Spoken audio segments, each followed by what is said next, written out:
Your company, Open Doors, and other groups have said that 2014 was the worst year for persecution. Can you even expand on that a little bit? Yes, the 2015 World Watch List documents the fact that we have seen the sharpest jump in violent attacks against Christians in the modern era. So you have nearly over twice the amount of people who have been executed or killed for their faith. These aren't Christians who are collateral damage in a larger war. These are people who are targeted because they choose to worship Jesus, because they want to read a Bible, and that's shocking. Can you remind us who is number one on the list and why they're number one on the list? North Korea is number one on the World Watch List because the government has a paranoia about any ideology which they see as a threat to their cult worship of their leaders.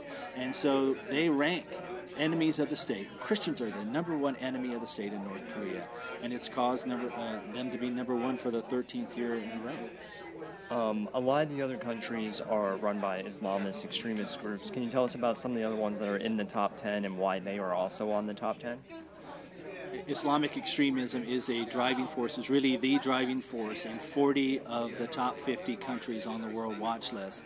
You have an ideology and several tactics that they've used in the previous year, which are spreading. So you have the Islamic State, their tactics, their methodology now being adopted by Boko Haram, by Al-Shabaab, and others. And so I think this means that while this year was the worst ever, things look very troubling for years to come. Speaking of years to come, can you tell me what are some of your predictions for the next couple of years? I think we're going to see more violence against Christians in Africa, sub-Saharan Africa. I think you're going to see pressure on moderate Muslims to conform to a radical ideology which will make Christians a target, which will make any Christian church a target, a soft target, anywhere around the world. So I think we have to be very careful for what this data, what this study means for Christians in the West as well as in the countries recognized on the list. Are there any countries that have shown improvement as opposed to constant persecution? Have they gotten better or anything? It's gotten more difficult, unfortunately, for Christians around the world. So there's no country recognized on the list that has gotten better. It's only gotten worse. There are some countries, Saudi Arabia, that has dropped in its ranking. It hasn't gotten any better for Christians in Saudi Arabia. It's only gotten worse. But the acts of violence in other countries have caused those countries to rise and Saudi Arabia to fall in its ranking.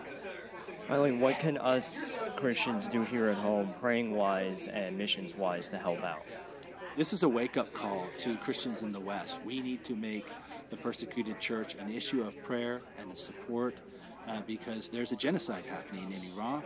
There's a future genocide happening, ethnic cleansing, genocide, whatever you want to call it, in many of these regions. And it will come home to roost.